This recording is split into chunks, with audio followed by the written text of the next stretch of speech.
జనరల్‌గా ఒక సామాన్య మిడిల్ క్లాస్ ప్రేక్షకుడికి సంక్రాంతి, దసరా, దీపావళి అంటే ఏంటి?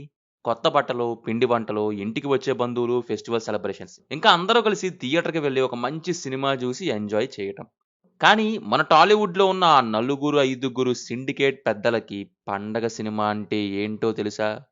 ఏడాది పొడవునా మనం తీసిన రొట్ట సినిమాలు, డిజాస్టర్ కథలు, హీరోల డేట్లు వేస్ట్ అవ్వకుండా దాచిపెట్టిన వరస్ట్ స్క్రిప్ట్‌లని జనాలకి వేరే ఆప్షన్ లేకుండా థియేటర్లలో కుక్కి, ప్రేక్షకుల జోబులు ఖాళీ చేసి, వాళ్ళ జోబులు ఎలా నింపుకోవాలి అని ప్లాన్ వేసుకునే ఒక అద్భుతమైన లూటీ సీజన్. అందుకే ఆ టైంలో డిమాండ్ ఎక్కువ రిలీజ్ చేయడానికి అండ్ థియేటర్స్‌కి. 9, 10, 11, 12, 13. నువ్వు నీ ఫ్యామిలీతో సినిమాకి వెళ్దాం అనుకున్నావు. ఒక వారం ముందే బుక్ మై షో ఓపెన్ చేసి చూస్తే మీ ఊర్లోని 10 థియేటర్లలోనూ ఒకటే సినిమా. ఒకే పెద్ద హీరో ముఖం కనిపిస్తుంది. పోనీ ఆ సినిమా ఏమైనా ఒక రేంజ్ వద్దులే, చూడ్డానికి బావుండేలా ఉంటదా అంటే లేదు. అదే కుళ్ళిపోయిన కథ, తలనొప్పి తెప్పించే క్రింజ్ డైలాగ్స్, రొట్ట ఫైట్‌లు, రొటీన్ బీజీఎంలు.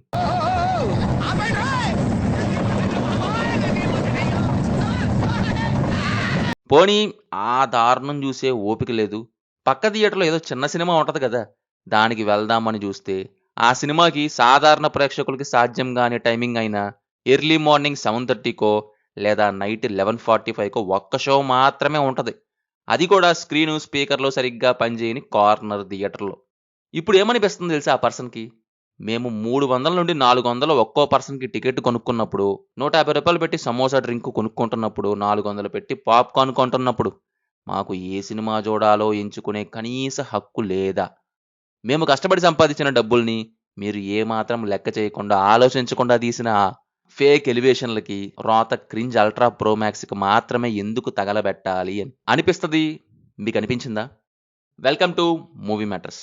ఈరోజు మన ఛానెల్‌లో మాట్లాడుకునేదదే. ఒక అతిపెద్ద dark mafia, the festival release syndicate network, the godfather of all scams గురించి మాట్లాడుకుందాం. ఈ వీడియోలో నెక్స్ట్ రాబోయే ప్రతి పాయింట్, దాని వెనుక ఉన్న లెక్కలు వింటే మిమ్మల్ని థియేటర్లో వాళ్ళు ఎలా మోసం చేస్తున్నారో అర్థమయ్యి మీ మైండ్ బ్లాక్ అయిపోతాయి. సీట్ బెల్ట్ పెట్టుకోండి, మరి దూకేద్దాం మ్యాటర్లోకి. అలా వెళ్ళబోయే ముందు ఇంకా ఇలాంటి డార్క్ రియాలిటీ వీడియోస్ కోసం మన మూవీ మ్యాటర్స్ ఛానల్ని తప్పకుండా సబ్స్క్రైబ్ చేసుకోండి. Chapter 1, the theatre lease Cartel, lease mafia and monopoly politics. అసలు ఈ స్కామ్‌కి పునాది ఎక్కడ పడిందో తెలుసా? ఒక సినిమా అనౌన్స్‌మెంట్ అప్పుడు కాదు, ప్రొడక్షన్‌లోనూ కాదు, థియేటర్‌లని కంట్రోల్ చేసే లీజ్ సిండికేట్ దగ్గర. మన ఆడియన్స్ కొంతమంది చాలా అమాయకులు. వాళ్ళు కొంతమంది ఏమనుకుంటున్నారో తెలుసా ఇంకా? మన ఊర్లో ఉన్న లక్ష్మీ థియేటర్ ఓనర్‌కో, లేదా వెంకటరమణ థియేటర్ ఓనర్‌కో సినిమా నచ్చితే ఆ సినిమాను కొనుక్కొని వాడి థియేటర్‌లో యేసుకుంటున్నాడు అని. అది ప్యూర్ అబద్ధం. ఆంధ్ర, నైజాంలో ఉన్న దాదాపు 80% మెయిన్ థియేటర్‌లో ప్రైమ్ లొకేషన్‌లో ఉండే మల్టీప్లెక్స్‌లు ఇండస్ట్రీని శాసించే ఒక నలుగురు పెద్ద ప్రొడ్యూసర్లు, డిస్ట్రిబ్యూటర్ల చేతుల్లో లీజ్‌కి ఉన్నాయి.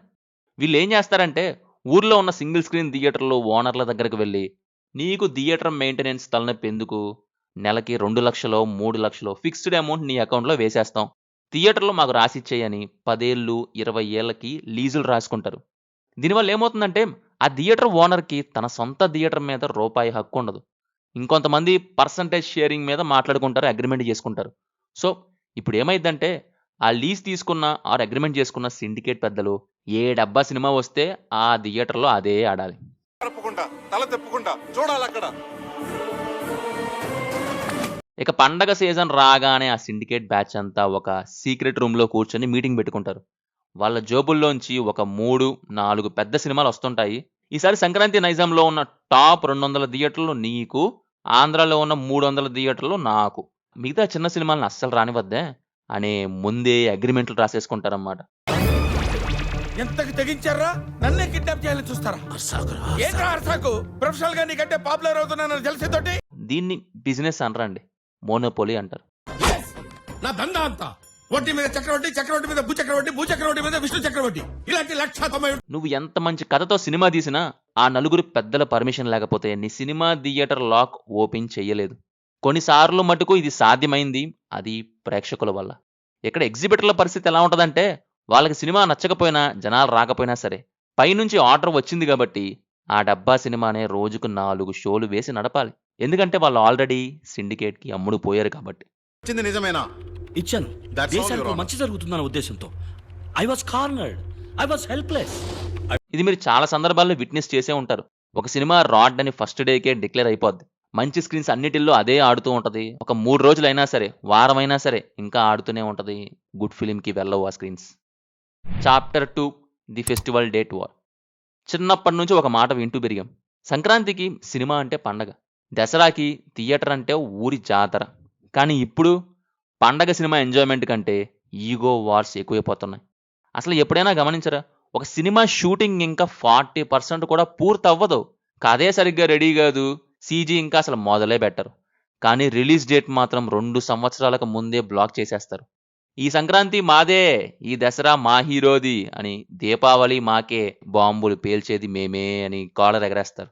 పండగ తేదీలు వీళ్ళ సొంత ఆస్తులా ఏంటి అనే క్వశ్చన్ వచ్చింది మనకి. ఎవరిని అడిగి సంక్రాంతి మీదే అని అనౌన్స్ చేసుకుంటున్నారు. సినిమాలు రిలీజ్ చేయొచ్చు, తప్పులేదు. బట్ నేను అచీవ్ చేశాను, ఆ సీట్ నాదే అంటారు.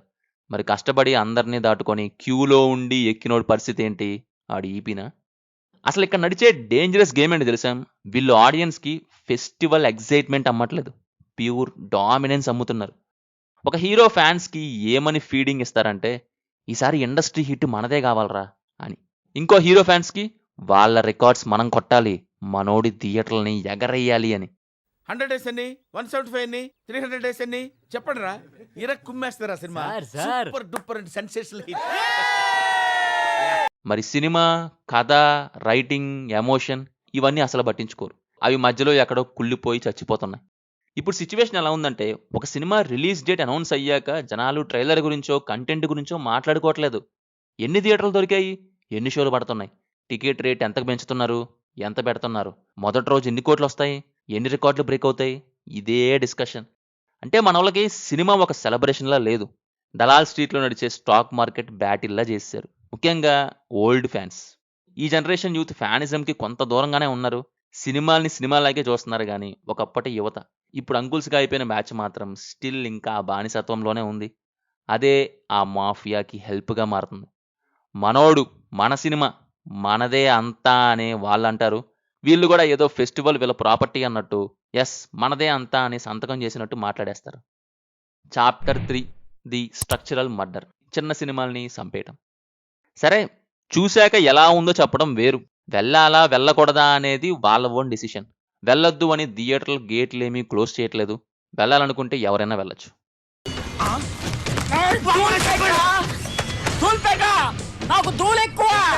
బట్ ప్రాబ్లం ఎక్కడ పడుతుందంటే, షో పడాలి కదా అనేదే మేజర్ ప్రాబ్లం. కానీ అదేంటంటే ఆ మాట గురించి ఎవరు పట్టించుకోరు, బికాస్ అది మాట్లాడితే దొరికిపోతారు కాబట్టి. అలా డేట్ వార్ల మధ్యలో నలిగిపోయేది ఎవరో తెలుసా? ఆ చిన్న సినిమాలు.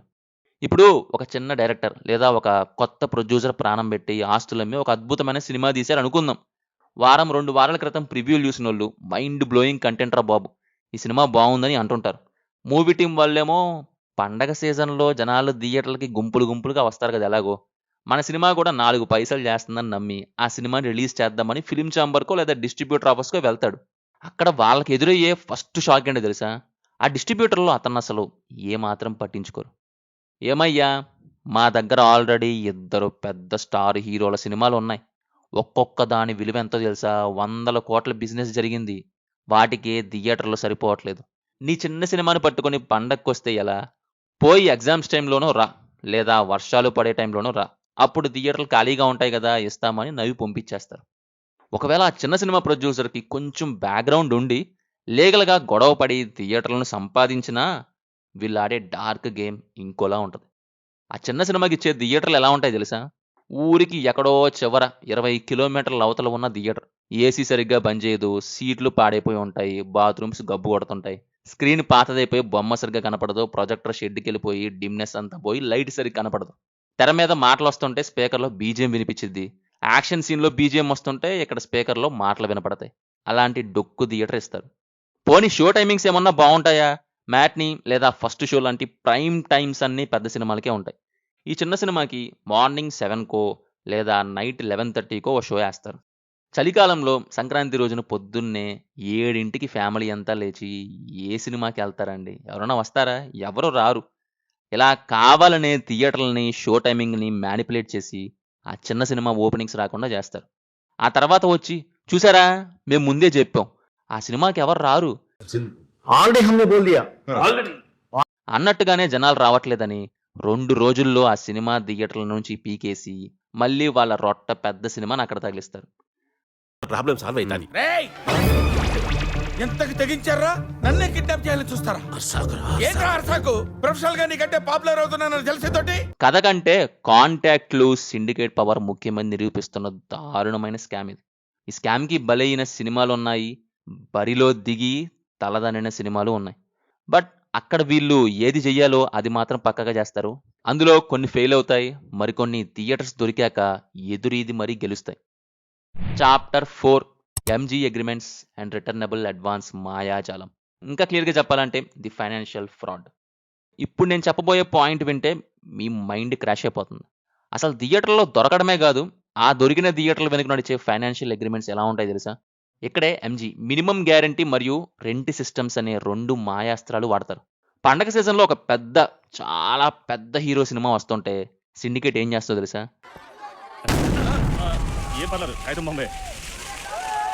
వీళ్ళు లీజ్‌కి తీసుకొని చిన్న థియేటర్ ఓనర్ల దగ్గరికి వెళ్లి, "నేను కొన్న ఈ సినిమా నీ థియేటర్‌లో వేసుకోవాలంటే, నీకు ప్రింట్ రావాలంటే, నాకు ముందే 10 లక్షలు లేదా 15 లక్షలు మినిమమ్ గ్యారంటీ కట్టాలి. సినిమా ఆడినా ఆడకపోయినా ఆ డబ్బులు నావే, తిరిగి ఇచ్చేది లేదు" అని రూల్ పెడతారు. థియేటర్ ఓనర్ ఏం ఆలోచిస్తాడు తెలుసా? పండగ సీజన్ అసలే మిస్ అవ్వకూడదు, ఎక్కువ డబ్బులు రావచ్చేమో ఆశపడి వడ్డీకి తెచ్చి మరీ ఆ డబ్బులు కడతాడు. కట్ చేస్తే సినిమా అట్టర్ ఫ్లాప్ అవుతుంది. మొదటి రోజే నెగెటివ్ టాక్ వస్తుంది. ఫ్యాన్స్ చూస్తారు, సామాన్య ప్రేక్షకులు రిస్క్ ఎందుకులే అని చెప్పి థియేటర్‌కి వెళ్ళడం మానేస్తారు. కానీ ప్రొడ్యూసర్, సిండికేట్ పెద్దలు మాత్రం ఆల్రెడీ ఆ థియేటర్ ఓనర్ కట్టిన ఎంజీ డబ్బులతో సేఫ్ జోన్‌లోకి వెళ్ళిపోయి కాలర్ ఎగరేస్తారు. మరి ఇక్కడ నష్టపోయేది ఎవరు? ఆ లోకల్ థియేటర్ ఓనర్. సింపుల్‌గా చెప్పాలంటే, నువ్వు ఆన్‌లైన్‌లో ఫుల్ మనీ పే చేసి ఫుడ్ ఆర్డర్ పెట్టావు. వచ్చిన ఫుడ్ పాడైపోయినా రిఫండ్ మాత్రం లేదు అనేలాగనమాట. అదే ఒక చిన్న సినిమా విషయానికొస్తే థియేటర్ వాళ్ళు రివర్స్ గేమ్ ఆడతారు ఇక్కడ. చిన్న సినిమా ప్రొడ్యూసర్‌కి థియేటర్ ఇవ్వాలంటే, "నువ్వు మా థియేటర్ రెంట్ రోజుకి 50,000 లేదా ₹1,00,000 చొప్పున ముందే మా చేతిలో పెట్టాలి.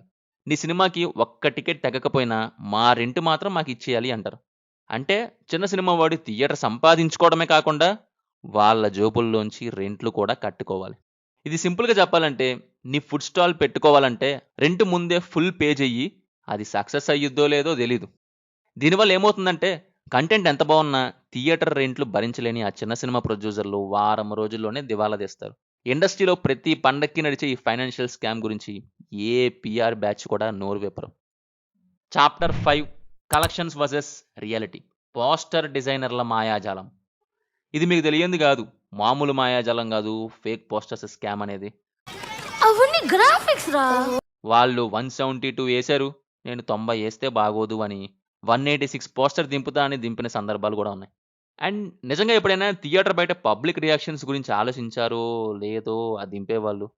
ఆ పోస్టర్స్ చూస్తే సాధారణంగా ప్రేక్షకుడికి వామ్మో ఇండస్ట్రీ హిట్ అనుకుంటా అని ఆ నెంబర్ చూడగానే ఆటోమేటిక్‌గా బ్రెయిన్ వాష్ అయిపోతారేమో అని వాళ్ళు అనుకుంటారు. ఈ పోస్టర్స్ గేమ్ అంతా అందుకే మరి దింపేది. ఇక్కడే అసలు మ్యాజిక్ జరుగుతుంది. ఎందుకంటే ఒక కలెక్షన్ నెంబర్ అంటే ప్రేక్షకుడు ఆ సినిమాని గుండెల్లో పెట్టుకొని ప్రేమించాడు అని కాదు. కొన్నిసార్లు ఆ నెంబర్ వెనుక డార్క్ రియాలిటీస్ ఏంటో తెలుసా? భయంకరంగా పెంచేసిన టికెట్ ప్రైజెస్, ఇల్లీగల్ బెనిఫిట్ షోలు, ఫెస్టివల్ సర్జ్ ప్రైజింగ్, కార్పొరేట్ కొనే బల్క్ బుకింగ్స్, ఫ్యాన్స్ క్లబ్స్ చేసే మాస్ బుకింగ్స్ మరియు ప్రొడ్యూసర్లు ఆడే కార్పొరేట్ బ్లాక్స్. ఇన్ని ఫ్యాక్టర్స్ మిక్స్ చేసి తయారు చేసే ఒక ఆర్టిఫిషియల్ నెంబర్ అది. అది మీరు నమ్మేసి కాలర్లు ఎగరేసుకుంటారు. పోస్టర్ ఎలా డిజైన్ చేస్తారో తెలుసా? Historic, monster rampage, non stop rampage, Indian box office Sheikh shaker అని. ఇదంతా పక్కన పెట్టండి. అసలు ఆ సినిమాకి ఎవరైనా రిపీట్‌గా వెళ్తున్నారా? సెకండ్ వీక్‌లో థియేటర్స్ హోల్డ్ ఉన్నాయా? జనాలు థియేటర్ లోపల జెన్యూన్‌గా ఎంజాయ్ చేస్తున్నారా? ఆ క్వెషన్ మాత్రం ఎవరు అడగరు, అడగనివ్వరు, అడిగితే సమాధానం రాదు. ఇప్పుడు ఇండస్ట్రీలో ఉన్న బిగ్గెస్ట్ ఇల్యూషన్ ఏంటో తెలుసా? Big opening equal to great cinema. కొన్ని సినిమాలు క్యూరియాసిటీతో ఓపెన్ అవుతాయి, కొన్ని ప్రెషర్‌తో ఓపెన్ అవుతాయి, కొన్ని ప్యూర్ పీఆర్ హైప్‌తో ఓపెన్ అవుతాయి. కానీ నిజమైన సినిమా మూడో రోజు నుంచి ఆ పండగ హడావుడి అయిపోయాక మొదలవుతుంది. హిట్ సినిమా అంటే పండగ సినిమా అని రుద్దుడు, కలెక్షన్స్ పోస్టర్స్ కాదు. పండగ అయిపోయాక కూడా ప్రేక్షకుడు ఇంటికి వెళ్ళి గుర్తుపెట్టుకునే సినిమా. అంటే ఇంకా క్లియర్‌గా చెప్పాలంటే పండగ సినిమా అంటారు చూసావు? అదేంటో మరి అదేం పండగ సినిమాను. పండగ టైంలో తప్ప ఇంకెప్పుడు చూడలేము ఆ పండగ సినిమాని. అదేం సినిమా? అదసలు సినిమానే కాదైతే. ఎప్పుడైనా చూడగలిగితేనే that's cinema. Chapter 6 FOMO the biggest weapon. పండగ టైంలో కొన్ని పెద్ద సినిమాలకు జనాలు ఎగబడతారు. ఎందుకో తెలుసా? సినిమా బావుందని ఎవరో అన్నారనో, లేదా కథ అద్భుతంగా ఉందనో కాదు. నేను లేట్‌గా వెళ్తే వెనకబడిపోతానేమో, ఆ కన్వర్జేషన్‌లో ఉండలేనేమో అనే ఒక రకమైన సైకలాజికల్ భయంతో. అవును. అది pure FOMO, fear of missing out economy. నువ్వు పొద్దున్నే లేచి ట్విట్టర్ ఓపెన్ చేయి. Records, mass rampage, industry hit, goose bumps, peak cinema అని బ్లూటిక్ అకౌంట్స్ అన్నీ యాక్టివేట్ అయ్యి ట్వీట్లు వేస్తూనే ఉంటాయి. ఇన్స్టాగ్రామ్ ఓపెన్ చేయి. థియేటర్ రియాక్షన్స్, పేపర్ బ్లాస్ట్లు, డ్రోన్ షాట్లు, అరుపులు, కేకలు, కూడిన ఎడిటింగ్లు ఇవన్నీ చూసి ఒక నార్మల్ ఆడియన్ మైండ్‌లో ఆటోమేటిక్‌గా ఒక తెలియని ప్రెషర్ క్రియేట్ అయిపోతుంది. అరే! ఆఫీస్‌లో అందరూ వెళ్తున్నారు. ఫ్రెండ్స్ అందరూ వాట్సాప్‌లో స్టేటస్‌లు పెడుతున్నారు. నేను మిస్ అయిపోతున్నాను. అంతే, లాజిక్ ఔట్, బుకింగ్ ఇన్. కొన్నిసార్లు జనాలు సినిమా అస్సలు నచ్చకపోయినా సోషల్ మీడియాలో స్పాయిలర్స్ పడిపోతాయని, ఆ కన్వర్జేషన్‌లో తాము వెనకబడిపోతామనే భయంతో వెంటనే థియేటర్‌కి వెళ్ళిపోతారు. అంటే ఇప్పుడు ఆడియన్స్ సినిమాని ఎంజాయ్ చేయటానికి చూడట్లేదు. జస్ట్ ఇంటర్నెట్ కన్వర్సేషన్‌లో ఎక్కడ ఎక్స్‌క్లూడ్ అయిపోతానేమో అని భయపడి టికెట్లు కొంటున్నారు. ఈ భయాన్ని క్యాష్ చేసుకోవటమే సిండికేట్‌కి తెలిసిన biggest weapon. Chapter 7 the success meet factory. 24 గంటల బ్లాక్ బస్టర్లు. ఇది ఇంకో లెజెండరీ కామెడీ అయిపోయింది. ఒక సినిమా రిలీజ్ అయ్యి కరెక్ట్‌గా 24 గంటలు కూడా అవ్వదు. థియేటర్‌లో మార్నింగ్ షోలు కూడా పూర్తిగా క్లోజ్ అవ్వవు. కానీ అప్పుడే సక్సెస్ మీట్‌కి స్టేజ్ రెడీ అయిపోతుంది. బ్యాక్ డ్రాప్ ఫ్లెక్సీలు రెడీ అయిపోతాయి. గోల్డ్ కలర్‌లో పోస్టర్లు ప్రింట్‌లో వచ్చేస్తాయి. బ్లాక్ బస్టర్ ట్యాగ్‌లు సోషల్ మీడియాలో యాక్టివేట్ అవుతాయి. యాంకర్లు హైప్ స్పీచ్‌లు రెడీ. పీఆర్ టీమ్స్‌కి డ్రాఫ్ట్ మెసేజ్‌లు వెళ్ళిపోతాయి. కొన్నిసార్లు థియేటర్‌లో ఆడియన్స్ సినిమా అయిపోయినాక ఏం చూసాంరా బాబు సినిమా, తలా తోక లేదు, ఇదేం తొక్కలో సినిమా అని తల గీక్కుంటూ ఉంటాడు. కానీ ఇటుపక్క స్టేజ్ మీద ఆల్రెడీ ఇండస్ట్రీ సెన్సేషన్, టాలీవుడ్ రికార్డుల తిరగరాత అని మైకులు పట్టుకొని స్పీచ్లు స్టార్ట్ అయిపోతాయి. కేక్ కట్టింగ్లు అయిపోతాయి. ఇప్పుడు చెప్పండి, ఒక సినిమా రిజల్ట్‌ని పబ్లిక్ డిసైడ్ చేస్తుందా? లేదా ప్రొడక్షన్ ఆఫీస్‌లో కూర్చునే పోస్టర్ డిజైనర్ డిసైడ్ చేస్తున్నాడా? ఈ సక్సెస్ మీట్ ఫ్యాక్టరీ అనేది జస్ట్ ఒక పీఆర్ బబుల్. జనాన్ని బ్రెయిన్ వాష్ చేసి థియేటర్‌కి లాగడానికి ఆడే drama. Climax, the ultimate eye opener. నిజం మాట్లాడుకుందాం. ఈరోజు మన సినిమా ఇండస్ట్రీని డెస్ట్రాయ్ చేస్తుంది పైరసీ కాదు, మనలో ఉన్న ఈ బ్లైండ్ సెలబ్రేషన్ కల్చర్ అని అంటే మీరేమంటారు? ఎప్పుడైతే మనం ఒక సినిమా ఓపెనింగ్స్ని, కలెక్షన్ల పోస్టర్లని వర్షిప్ చేయటం ఆపేస్తామో, ఎప్పుడైతే ఒక రైటింగ్ని, ఒక మంచి కథని సెలబ్రేట్ చేయటం స్టార్ట్ చేస్తామో, ఆ రోజు నుంచి ఎంటైర్ సిండికేట్ వీక్ అవటం స్టార్ట్ అవుతుంది. ఎందుకంటే ఫ్యాన్స్ సోషల్ మీడియాలో పీఆర్ చేయటం ఆపేస్తే, ఆడియన్స్ ఈ ఫోమో భయంతో టికెట్లు కొనడం ఆపేస్తే, కలెక్షన్ల పోస్టర్లని బ్లైండ్గా నమ్మడం ఆపేస్తే, అప్పుడు కంటెంట్ ఉన్న సినిమాలకి, ప్రాణం పెట్టి కథ రాసుకునే చిన్న డైరెక్టర్లకి ఆటోమేటిక్గా వాల్యూ పెరుగుతుంది. అప్పుడు థియేటర్లో వాళ్ళని ఆపలేవు. అప్పుడు పండగ అంటే నిజంగా సినిమా పండగ అవుతుంది. లేకపోతే ప్రతి సంవత్సరం కొత్త పోస్టర్లు వస్తాయి, కొత్త రికార్డులు అంటారు, కొత్త హైప్ క్రియేట్ చేస్తారు. కానీ థియేటర్ నుంచి బయటకు వచ్చే సామాన్య ప్రేక్షకుడికి మాత్రం ఒకటే డైలాగ్ చెప్తాడు, మామ థియేటర్ కంటే ట్రైలర్లోనే బెటర్గా ఉంది అని అంటాడు. మరి ఈ సిండికేట్ పాలిటిక్స్ మీద, కలెక్షన్స్ స్కామ్స్ మీద మీ ఒపీనియన్ ఏంటి? కింద మీ అభిప్రాయం చెప్పండి. ఈ మెగా ఇన్వెస్టిగేషన్ డిస్కషన్ మీకు నచ్చితే మీ ఫ్రెండ్ సర్కిల్ మొత్తానికి షేర్ చేయండి. ఈ డార్క్ రియాలిటీని అందరికీ తెలియజేయండి. అలాగే వీలైతే లైక్ కొట్టి మన మూవీ మ్యాటర్స్ ఛానల్ని సబ్స్క్రైబ్ చేసుకోండి. ఉంటాను మరి. Stay cinema, stay real. This is movie matters signing off. జై హింద్.